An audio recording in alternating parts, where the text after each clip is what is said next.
Assalamualaikum warahmatullahi wabarakatuh. Sahabat presisi dimanapun berada, jumpa kembali dalam video hari ini. Pada video kali ini kita akan mengupas tentang bagaimana jawaban-jawaban Kang Deddy Mulyadi terhadap semua kritikan yang ditujukan kepada dirinya. Semoga hari ini kondisi sahabat sehat selalu dan selalu semangat dalam menjalankan aktivitas sehari-hari.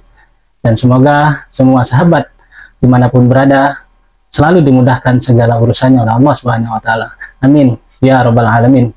Sahabat, kan intinya saya mengupas tentang sosok Kang Deddy Mulyadi karena saya melihat bahwa sosok yang satu ini adalah sosok yang memiliki sesuatu yang berbeda dengan sosok-sosok yang lain dalam konteks kepemimpinan Indonesia. Betul, hari ini beliau menjabat sebagai Gubernur Provinsi Jawa Barat. Namun ada harapan bagi kita di seluruh Indonesia. Sahabat, setelah saya menonton video Kang Deddy pada saat acara ulang tahun Bank Jawa Barat, saya teringat dengan sosok Bung Karno, di mana kalau dalam konteks ini saya setuju dengan Bung Rocky Gerung, bahwa sesungguhnya Kang Deddy Mulyadi seharusnya disamakan atau dibandingkan dengan sosok Bung Karno, presiden pertama kita. Sosok Bung Karno yang kita kenal adalah sebagai sosok singa podium, maka hari ini saya melalui video ini saya ingin menyematkan Kang Deddy adalah sebagai harimau podium. Karena kalau kita melihat bagaimana Kang Deddy berpidato di atas podium, tentu kita terkesima bagaimana sosok yang komunikasinya sangat lancar, artikulasinya jelas, bicaranya bernas, terukur, terstruktur dan sistematis. Sangat runut apa yang ingin disampaikan oleh Kang Deddy Mulyadi, membuat kita kemudian memahami apa yang disampaikan oleh Kang Deddy. Sehingga mungkin pantaslah sosok Kang Deddy Mulyadi ini kita sejajarkan dengan sosok Bung Karno dari sisi komunikasi, dari sisi pidato, atau dari sisi artikulasi seorang sosok calon pemimpin yang hebat. Dalam posisi ini tentu saya ingin mengatakan disinilah perbedaan antara Mulyadi dan Mulyono. Sehingga melalui kesempatan ini saya ingin sampaikan, saya ingin memberikan gelar kepada sosok Kang Deddy Mulyadi adalah sebagai sang harimau podium. Karena setiap kali saya menonton pidato-pidato Kang Deddy, saya selalu terkesima dan saya selalu ingat, walaupun tidak pernah kita merasakan bagaimana saat Presiden Bung Karno, tapi dengan melihat video-video lawas Bung Karno, seakan-akan ketika menonton pidato Kang Deddy, bayangan kita adalah teringat sosok Bung Karno. Satu kesamaan yang sangat jelas antara Kang Deddy dengan Bung Karno adalah dari sisi bagaimana cintanya sosok Kang Deddy kepada rakyat kecil. Besar harapan kita ketika apa yang hari ini ditampilkan oleh Kang Deddy kemudian menjadi kenyataan, maka kedepannya kita berharap Kang Deddy bisa kemudian menjadi pemimpin Indonesia yang dicita-citakan oleh pendiri bangsa kita. Untuk tidak berpanjang kalam, sahabat, mari kita saksikan dan simak bersama pidato Kang Deddy ketika dalam acara ulang tahun Bank Jawa Barat. Assalamualaikum warahmatullahi wabarakatuh. Sampurasun, seluruh jajaran komisaris utama dan para anggota Bank Jabar Peduli yang barusan kata sahabat saya Bosman, gimana kalau banknya menjadi Bank Aing Peduli? Mantan-mantan dirut, kemudian mantan-mantan komisaris, mantan itu sangat mulia dan berharga, manakala sudah berpisah saling tetap mengasihi. Sahabat saya, Abah, saya nyebutnya Abah, panggilannya Gus Miftah. Apa ciri sahabat? Ciri sahabat itu adalah dia hadir di sampingnya saat orang menghujatnya. Dia hadir di sampingnya saat orang meninggalkannya. Itulah sahabat. Bukan yang berlari ketika orang susah, yang datang paling dulu ketika dia bahagia. Itu bukan sahabat. Itu namanya politisi. Apa sih sebenarnya yang ada dalam pikiran saya? Saya ini hidup tanpa perencanaan, tanpa buku, tanpa pulpen, tanpa iPhone, dan tanpa laptop. Seluruh apa yang ada dalam diri saya hanya letakkan di alam bawah sadar saya. Mungkin ini satu-satunya minisemen di Indonesia. Karena saya meyakini bahwa manusia yang meletakkan kakinya di atas bumi dan meletakkan pikirannya di langit, maka dia akan berjalan dalam panduan. Berjalan panduan siapa yang memandu? Yang memandunya adalah sang pemilik semesta. Dan siapa yang memberikan tongkatnya? Yang diberikan tongkatnya adalah alam semesta. Alam semesta ini itu punya ornamen alamiah yang disebut dengan leluhur. Maka leluhur itu dalam orang Sunda disebutnya karuhun. Maka kalau Abah kan orang NU, Abah meletakkan para karuhun itu, leluhur itu dengan bahasa para aulia, para ambia, para wali. Kesananya para sahabat sama meletakkan pada leluhur. Sehingga negara-negara yang meletakkan dirinya pada tanah yang dipijaknya, pada air yang diminumnya, pada udara yang dihisapnya, pada matahari yang membakar dirinya, dan dia berpegang teguh pada leluhurnya, saya melihat seluruh negara itu maju. Cuman perbedaannya adalah meletakkan leluhur pada tradisi itu di kalangan kaum NU, kaum Nahdien, dan kami kaum tradisi, dan meletakkan kerangka leluhur dalam konstitusi. Maka yang meletakkan leluhur dalam konstitusi itu adalah Inggris, Prancis, Jerman, Australia, Jepang, dan negara baru sekarang yang menjadi raksasa dunia yang berani berdiri tegap di depan Trump adalah Tiongkok. Apa sih sebenarnya yang membuat majunya Tiongkok? Yang membuat majunya Tiongkok itu adalah ada seorang anak kandung ideologis komunis yang dia memiliki watak berpikir ideologis komunisnya luar biasa. Kemudian dia keluar dari cara berpikir umum, kemudian menekuni kapitalisme. Belajar berkeliling dunia, memahami kapitalisme. Dia tentunya awalnya dibenci. Tetapi kemudian kata dia berkata, sampai kiamat. Karena orang Tiongkok tak percaya kiamat. Sampai kapanpun Tiongkok tidak akan mengalami kemajuan. Manakala mimbar-mimbar kita hanya diisi dengan bicara ideologi. Tapi tidak pernah bicara bagaimana strategi meraih kemajuan dan kekinian.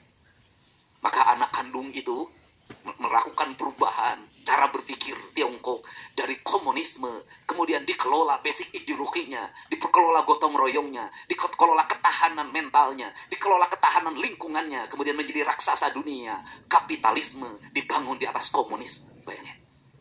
Bisnis Amerika dilakukan oleh individu. Individunya kemudian melahirkan pajak. Pajaknya untuk kesejahteraan.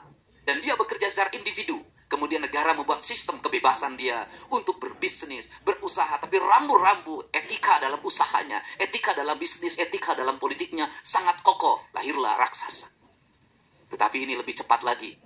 Pebisnis dibungkus dengan namanya BUMN, menggerakkan ekonomi negara, menguasai tanahnya, menguasai airnya, menguasai udaranya, menguasai sumber daya alamnya. Kemudian di-backup oleh militer, di-backup oleh agen intelijen, menggerakkan ekonomi lokal negaranya, kemudian mengekspansi negara-negara lain. Bayangin, negara membackup sebuah bisnis, apa yang akan terjadi? Raksasa yang tidak mungkin dikalahkan. Nah, out of the box adalah sebuah proses berpikir untuk merubah paradigma. Saya tidak ngerti perbankan. Saya tidak ngerti komposisi anggaran. Baca buku APBD pun saya jarang. Apa yang membuat kita bangkrut? Menggunakan standarisasi pikiran dalam manajerial yang rumit. Dalam perbankan, harus lulus ini, lulus ini, lulus ini, lulus ini. Sertifikat 7 truk tidak akan punya arti kalau rasa dan cintanya tidak ada. Buktinya BJB, hebat-hebat, lulus OJK, katipu dalam panti dulu. Apakah Jenderal Sudirman itu belajar ilmu militer sekolah di Amerika? Tidak. Apakah dia sekolah perang di Perancis? Tidak. Dia hanya seorang guru SMP Muhammadiyah. Apa yang membuat dia menang? Satu, dia berserah diri pada Allah. Yang kedua, berserah diri pada semesta. Maka dia bersatu dengan seluruh alamnya, maka alam menjadi petunjuk hidupnya. Maka ketika musuh datang, hujan pun turun. Jangan ngomong mistik, Pak. Nggak ada. Bagi saya, semua hidup ini ilmiah. Jadi hubungan manusia dengan seluruh alam dan lingkungan itu akan melahirkan sebuah kekuatan besar. CCTV yang banyak tidak akan ada arti di kantor, Pak. Gak, menurut saya ini orang yang sampai hari ini yang teknologi modern gak pernah lihat CCTV. Ngapain, Pak? Apa CCTV yang paling tajam dalam diri kita? Rasa kita. Rasa kita bisa membaca ini karyawan bohong atau tidak. Rasa kita bisa membaca ini karyawan kemudian nyelipin uang atau tidak. Jujur atau tidak. Di mana rasa itu bagi seorang pemimpin? Ada pada mimpinya. Ada pada getaran hatinya. Untuk itu pemimpin itu beda. Karena pemimpin pemimpin beda, maka pemimpin tidak boleh melakukan yang orang lain melakukan. Maka pemimpin harus melakukan yang orang lain tidak melakukan.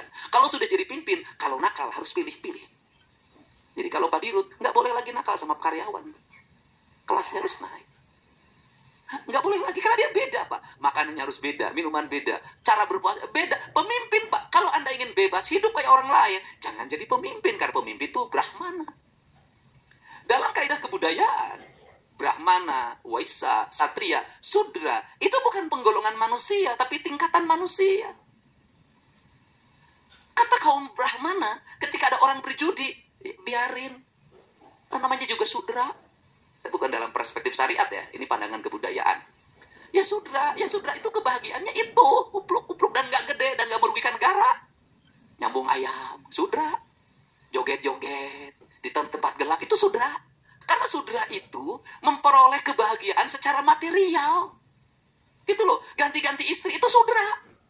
Karena meletakkan kebahagiaan pada aspek material. Sudra itu hukumnya cuma dua. Bibir basuh, kanyut basuh. Sudra. Kalau Sudra itu, ya begitu. Kalau Sudra itu yang diomongin itu. Nah, sehingga kalau kaum Brahmana, dia sudah sejak kecil filosof, ketatanegaraan, minumnya beda, puasa Senin Kamis, nggak puasa Senin Kamis lagi kayak Gus Miftah, karena kaum Brahmana tiap sehari, puasa sehari enggak, udah beda kelasnya, makomnya beda. Jadi kalau honornya beda, memang makomnya juga beda. Ini penting. Nah, ini tingkatan ini penting, beda. Sehingga kalau dia bersinggah sana, bertahta, bukan dia tidak mau campur, tapi tingkatannya. Nah, sehingga Mas Sujiwo Tejo itu kenapa nggak setuju sama demokrasi? Kenapa? Mas Dedi, demokrasi itu dipilih, kata dia. Nanti Sudra jadi pemimpin. Jadi kalau Sudra jadi pemimpin, yang diomonginnya bukan tata negara, bukan filsafat, bukan nambah istri, honor ditaikin, nggak puasa, makanan enak. Ini bahaya bagi negara.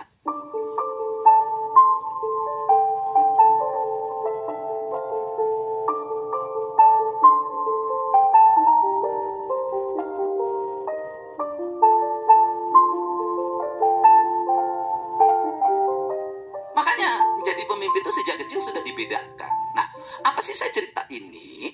Apa? Cerita ini cerita perbankan. Cerita perbankan itu adalah cerita ketajaman pikiran dan baca pasar. Nah, karena cerita ketajaman, pertama, apakah kita akan bangkrut? Tidak akan pernah. Apakah kita tidak akan kompetitif? Tidak akan pernah. Selama apa? Selama niat kita dan kemudian diri kita ada. Kata orang Sunda itu ngawiraga sukma. Ngawiraga sukma itu dalam bahasa biologi disebutnya bersenyawa. Kemudian dalam bahasa kebudayaan manunggal. Kalau dalam bahasa Abah, nauhid. Apa itu? Saya katakan ketika orang bekerja di BJB, maka BJB menjadi bagian yang tak terpisahkan dalam hidupnya. Apa yang merusak sebuah perusahaan, sebuah korporasi, sebuah lingkungan? Apa? Ketika yang mengisinya menjelekkan tempat dia bekerja. Kemana bercerita? Terbalik, Bang. Terbalik. Maka korup di TNI nggak boleh anak buahnya. Apapun yang terjadi nggak boleh bercerita keluar. Maka korup. Maka untuk itu, kalau BJB ingin berhasil, seluruh pegawainya masukin barak militer. Serius, saya. Serius. Ini nggak main-main. Masukin barak militer. Untuk apa? Persenyawaan, penyatuan jiwa. Dan di barak militer nanti akan ketahuan mana pegawai yang punya visi, mana pegawai yang asal-asal. Dari situlah terjadinya seleksi. Alam yang akan menseleksinya. Disumpahin satu-satu. Saha anu nek maling KBJB, sanu teh digawe KBJB, saumur hirup sia, 7 turunan sia, moal pernah berkah. Sumpahnya itu. Ini penting. Jadi menyatukan diri. Saya ini, Pak, orang yang paling gila dalam berspekulasi. Kenapa? Saya kalau ditanya, guru Kang Deddy Mulyadi di bidang ekonomi siapa? Ibu saya. Kenapa ibunya? Apakah ibunya ahli ekonomi? Enggak. Sekolah SD aja cuma kelas 2. Baca tulis aja enggak. Kok bisa? Ya bisa. Dia sebagai ekonom ulung. Dari mana letak ekonom ulungnya? Anaknya 9, gaji suaminya hanya prajurit kepala, palang 3. Tapi anaknya sehat-sehat, bisa sekolah, bisa kuliah, tak ada sejengkal tanah pun yang terjual. Bukankah itu ekonomi ulung? Negara kita ini sudah berapa ton emas yang diangkut? Sudah berapa juta, puluh juta, miliar meter kubik itu nikel dan kemudian batu bara yang diangkat. Sudah berapa puluh juta hektar hutan yang dibabat. Sudah berapa puluh miliar kubik pasir yang diangkat. Tapi kenapa hutangnya gede, kemakmurannya makin jauh? Padahal para menterinya dari dulu sampai sekarang lulusan terbaik. Kenapa? Satu hal, bekerjanya tidak menggunakan rasa dan hati. Pendekatannya outcome benefit. Sehingga saya, ketika saya dulu, dan itu saya lakukan sekarang, saya dulu ketika jadi bupati, yang saya tanya itu bukan pendapatan. Saya bilang, ngapain ngomongin pendapatan? Pasti yang saya tanya belanja. Ini belanja duitnya dipakai apa? Maka saya lakukan sebelum sekarang jadi gubernur dan Pak Prabowo jadi presiden, saya 15 tahun yang lalu sudah membuat namanya realokasi. Ini apa, ini apa, ini apa, belanjanya untuk ini. Bagaimana percepatan agar belanjanya cepat? Saya bilang cepetin ini jalan, hibahin sama tentara yang ngerjain. Itu dari dulu saya. Kalau sudah belanjanya diperbaiki, maka saya nih Pak, ini barangkali satu-satunya pemimpin daerah yang dalam setiap tahun itu paling BJBK, paling nggak suka zaman itu bupati saya. Kenapa? Di saat kabupaten lain silvanya 1 triliun, saya minus 3 juta. Dan saya analisis betul tiap hari. HP saya itu lihat, hari ini berapa belanjanya, hari ini berapa uang masuk. Saya tuh kalau nyusun APBD Pak, begini, saya bilang berapa jumlah anggaran pembangunannya, 600 miliar Pak. Oke, penurunan tender berapa? Rata-rata 10%. Oke, berarti 60 miliar masuk lagi pendapatan. Nggak boleh lagi ini uang yang silva ini masuk ke tahun depan. Kenapa? Rakyat sudah bayar pajak sekarang. Tahun ini harus muter lagi, harus muter lagi. Itu yang saya lakukan sehingga cepat. Nah, saya katakan ketika rakyat sudah bayar pajak, maka kita tidak boleh lama-lama nyimpen uang di tempat lain atau di bank. Suruh muter terus, nggak boleh berhenti. Kenapa? Ini siklus mata rantai ekonomi yang tidak boleh berhenti. Ketika berhenti ada orang yang tidak bekerja. Ketika berhenti ada orang yang tidak makan. Karena berhentinya siklus ekonomi ini melahirkan kemandegan ekonomi, kelesuan. Maka duit harus muter, nggak boleh diam. Dia harus muter karena tugas uang itu berputar, bukan diam. Nah, saya membuat kebijakan itu. Nah, kemudian ini yang harus dilakukan oleh PJB. Tapi apa? Harus ada analisis. Analisis yang tertinggi dalam hidup kita ini apa? Rasa dan keteguhan. Keteguhan. Apa keteguhan? Sikap konsistensi kita, istiqomah kita dalam sebuah keputusan. Nah, ini. Dan kemudian nggak akan ada orang kayak saya itu sebenarnya. Saya paling menyusun APBD yang sekarang belum berani. Nanti saya bikin itu. Sekarang tuh kemarin saya bikin minus 1 triliun. Masih begini. Saya tuh dulu bikin minus, Pak. Kalau saya nyusun APBD, pendapatan asli berdasarkan analisis Kepala Badan Keuangan itu 1,2 triliun, maka saya menyusun 1,8 triliun. Sudah real. Kenapa? Karena dari 1,2 saya yakin tidak semuanya akan dibelanjakan. Pasti ada selipnya. Pasti ada langkah yang tersendatnya. Maka saya belanja 1,8. Kenapa? Yang 600 spekulasi saya. Untuk apa? Agar belanja pembangunannya cepat dikeluarkan. Belanja rutinnya tertahan. Kemudian, apakah selalu tertutup dalam setiap tahun? Selalu tertutup. Rezekinya datang tanpa dikira. Ini penting. Nah, bagaimana agar rezeki datang tidak terkira? Maka belanjanya harus menjadi doanya orang lain. Bagaimana belanja menjadi doa? Belanja jalan jadi doa, belanja rumah sakit jadi doa, belanja rumah rakyat miskin jadi doa, belanja beasiswa orang-orang miskin jadi doa, belanja pembebasan rakyat miskin dari berobat jadi doa. Doa ini semua orang berdoa. Mudah-mudahan pemerintah ini uangnya banyak. Kenapa? Uang yang kami terima cukup manfaat, menyelesaikan kemiskinan, menyelesaikan orang sakit, menyelesaikan rumah roboh. Dan kaum nyinyir pada waktu itu melihat saya bahwa uang di Pemda Purwakarta zaman itu tidak pernah habis dan tidak pernah berhenti membangun tank 3 Januari saya udah membangun. Akhirnya mereka berspekulasi, Pemda Purwakarta kaya karena bupatinya menikah dengan Nyi Ratu Kidul. Kalau saya digituin disengajain kalau saya. Saya bilang lebih baik nikah dengan Nyi Ratu Kidul melahirkan banyak uang daripada nikahin istri orang nanti digebukin. Nah, ini untuk itu apa sih yang dilakukan hari ini? Saya ngajak selama ini adalah ngajak BJB untuk membelanjakan uang-uang ini menjadi doanya orang. Maka disebutlah BJB peduli. BJB peduli kalau nanti ada bisa ada tren baru adalah Bang Aing peduli, maka ini akan masuk dalam alam bawah sadar orang. Kalau dalam alam bawah sadar orang, maka saya yakin akan di tengah-tengah orang mulai menurunnya kepercayaan pada perbankan, karena ketakutan menyimpan uang disimpangkan, kemudian muncul bank sebagai oase di tengah gurun pasir, dan dia menjadi sosok peduli. maka semua orang akan berbondong-bondong menyimpan di bank ini. Yakin sih.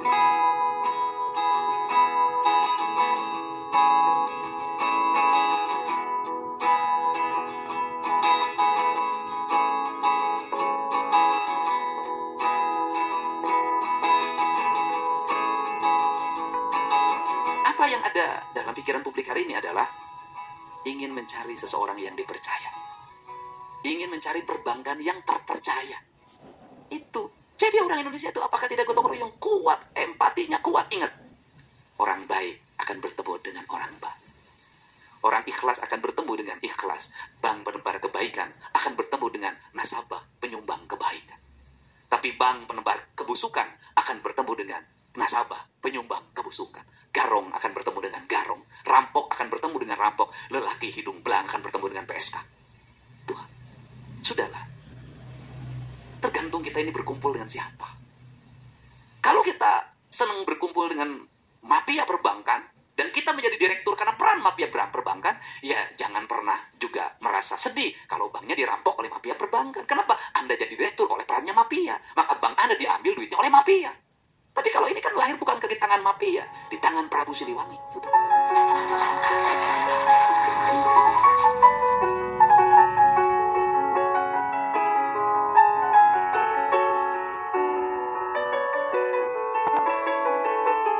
Nah, ini penting. Nah, untuk itu mari kita bangun kesadaran. Ini ideologi. Kenapa bagi saya ini ideologi? Loh, nah di Indonesia ini nanti ada bank yang mampu menyelesaikan seluruh problem dirinya dalam waktu cepat, merecovery. Kemudian lahir kepercayaan publik, berbondong-bondong orang menyimpan, dan kemudian orang yang meminjam pun orang yang memiliki orientasi untuk pengembangan ekonomi, pengembangan pembangunan, dan itulah namanya Bank AIN BJB atau BJB Bank AIN. Dan ini perlu watak ideologi. Saya berulang-ulang ideologi. Saya selalu meneguri lingkungan di Pemda. Provinsi itu kamu bekerja tidak ideologis. Kamu bekerja hanya mengikuti aspek administratif. Nggak ada cinta apa yang kau kerjakan. Nggak ada rasa apa yang kau lakukan. Kau rugi di situ. Kenapa ruginya? Kamu tidak mendapat kebahagiaan dari apa yang kau lakukan. Hanya mendapat kelelahan. Tetapi lain kalau yang dengan cinta. Dia tidak akan pernah lelah. Karena cinta menghilangkan siang dan malam. Maka beruntunglah orang yang dalam setiap waktu dimabuk cinta. Karena dia akan lupa siang dan malam. Maka cintailah pekerjaanmu sebagai sendi utama dalam hidupmu. Nggak ada masalah, lupakan istri yang ada di rumah. Cintai Bank Jabar sepenuh hati. Karena istrimu tidak akan pernah lari selama engkau bekerja di Bank Jabar. Tetapi ketika engkau di PHK oleh Bank Jabar, maka istrimu akan lari ke tempat yang lain. Yakinlah itu. Ini penting. Dan yang paling suka terhadap ini adalah Dirut. Karena Dirut sering tidak pulang demi Bank Jabar. Dan Dirut sering lupa pada istrinya di rumah demi Bank Jabar. Karena di Bank Jabar jauh lebih mudah dibanding yang di rumah. Ini penting, Pak. Ini penting, ini ideologi. Kan gitu. Nah, untuk itu saya ucapkan terima kasih. Ini bank ini akan mengalami kemajuan. Saya terus-terus saja membantu, Pak. Saya barusan juga bertemu pegawai Pemda. Ini loh strategi kita. Ini pembayaran itu, saya bilang, yang kira-kira terjadi. Kita meragukan. Saya belanja hibah itu yang sering kita ragu. Yang sering menimbulkan problem, saya katakan nanti jangan sekaligus, saya bilang bikin 30, 40. Kenapa? Pertama, untuk mengatur ritme keuangan daerah. Yang kedua, untuk memastikan penggunaan. Yang ketiga, biar Bank BJB agak lama uang Pemdanya tidak cair di tengah. Dan kalau dari sisi personality Deddy Mulyadi, saya sangat rugi bermitra sama BJB. Rugi, Bah. 1 menit 150 juta tidak bisa saya dapatkan. Kenapa? Karena saya pejabat. Nggak boleh saya mendapat sponsor di channel saya BJB. Nggak boleh. Dan BJB dengan nikmatnya mendapat tayangan-tayangan tanpa bayaran. Dan ini penting. Kenapa? Udahlah, marketing yang terbaik hari ini adalah YouTube dan TikTok. Nggak ada yang bisa menyaingi hari ini. Mau pakai media apa, Pak? Penontonnya udah nggak ada. Dan tayangan di media mainstream, di channel YouTube-nya, itu ngambil dari tokoh-tokoh yang populer hari ini. Dari presiden, dari tokoh yang lain. Mungkin saya tokoh yang keberapa paling ujung. Itu yang mereka, ini Pak Helmi Yahya, hari ini tuh jujur aja, mereka tuh butuh pada orang-orang yang setiap hari digemari oleh publik. Karena dari situ ya viewer didapat. Bagaimana Tempo menikmati wawancara saya berjuta-juta penonton. Meskipun saya menjadi Mulyono II. Tapi bagi saya, nggak apa-apa jadi Mulyono 2, Mulyono 3, Mulyono 4. Karena memang nama saya adalah Mulyadi. Dalam marketing, kita, ini dunianya sudah seperti ini. Nah, untuk itu ya sudah, BJB nggak usah lagi, makanya ngomong, saya nggak usah lagi ada anggaran 4 iklan, 400 kerjasama. Nggak usah. Cukup nuturkan bujur Deddy Mulyadi. BJB peduli, BJB peduli. Nah, terakhir, apa sih yang membuat kepemimpinan itu energi? Ya hati, Pak. Bagaimana hati? Satu, nggak boleh ada protokoler. Capek. Di MC-on, yang terhormat, panjang. Lah, dilatih. Kalau saya itu, kalau sudah tiut, ganeng. Jangan ganeng. Udahlah, dia bikin simple, dibikin efektif, kemudian kerjakan sesuatu berdasarkan selera kita. Pakailah baju yang membuat kita nyaman, jangan memaksakan diri bajunya orang lain. Pakai baju orang lain itu nggak enak. Apalagi pakai istri orang lain digebukin, Pak. Kayak Abah kan, dia memang baju nyamannya ini. Itu, baju nyamannya ini. Ini yang membuat wanita tergila-gila sama Abah. Tapi ada satu wanita yang belum bisa didapatkan, yaitu wanita bidadari di surga yang belum dia temukan. Tidak akan keseleo, Pak. Saya mah politisi, Pak. Dan saya kagumnya sama Abah itu apa sih? Kan dia hari gaul dengan artis cantik. Setiap malam berkeliling ke tempat-tempat hiburan, menemui perempuan-perempuan dengan dada terbuka, ya kan? Dengan rok yang naik ke atas. Abah itu bisa mencintai, tapi tidak pernah meniduri. Itu hebat. Hebatnya Abah. Dan itu kemudian Abah memberikan kesadaran. Jadi kalau ditanya siapakah yang selalu memberi tanpa pernah ingin dilayani, ya Abah Miftah. Dia memberi ilmu, memberi bekal, duit, kan tidak pernah dilayani, tidak hitungan kayak pegawai BJB. Tetapi cinta yang sejatinya tetap sama Umi di rumah. Kenapa mencintai Umi di rumah? Karena Umi menemani sejak Abah tidak punya apa-apa dan bukan siapa-siapa. Dan lelaki yang hebat itu adalah lelaki yang tidak meninggalkan istrinya, yang mendampinginya saat dia dalam kesusahan. Itulah lelaki hebat. Daripada mengganti, lebih baik nambah. Itu pun kalau ada persetujuannya. Kalau tidak persetujuan, biarkan engkau di sampingku dan biarkan aku menghayal pada yang lain. Tapi BJB gak usah transfer sama saya. Walaupun ceramahnya agak mirip-mirip Gus Miftah. Jadi ini yang buat, ya, sampaikan apa adanya, sampaikan ada dalam hati kita. Karena relung hati kita itu adalah perpustakaan abadi. Jadi perpustakaan abadi manusia itu adalah hatinya. Rasa dan cintanya, itulah perpustakaan kita. Nah, untuk itu saya ucapkan terima kasih. Selamat BJB Bang Aing. Semoga semakin peduli. Kalau PJB buka tabungan, maka tabungan BJB adalah tabungan kebaikan. Tabungan kebaikan. Semakin dekat dengan saya, semakin kenal dengan teman-teman saya, insya Allah nanti ratusan teman-teman saya akan nyimpan di BJB.